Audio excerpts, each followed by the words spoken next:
Cape Romano, everything on our right-hand side.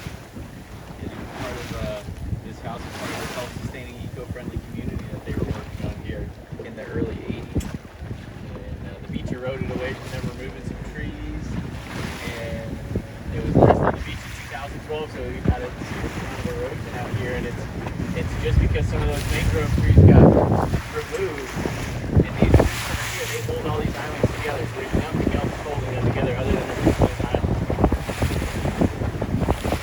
where I want to take you guys shelling first is just another half a mile or so down the beach here, and we'll pull up in there. It's a great spot for the tide, and we'll spend a little bit of time there, and then as the tide starts to really go down, if you notice when we came out there, it got extra bumpy, the wind's blowing in, the tide's going out, so it's a good sign that the tide's going out like it is, but that's wrong, everything right out here, so that's why that front side of that beach got eroded over there.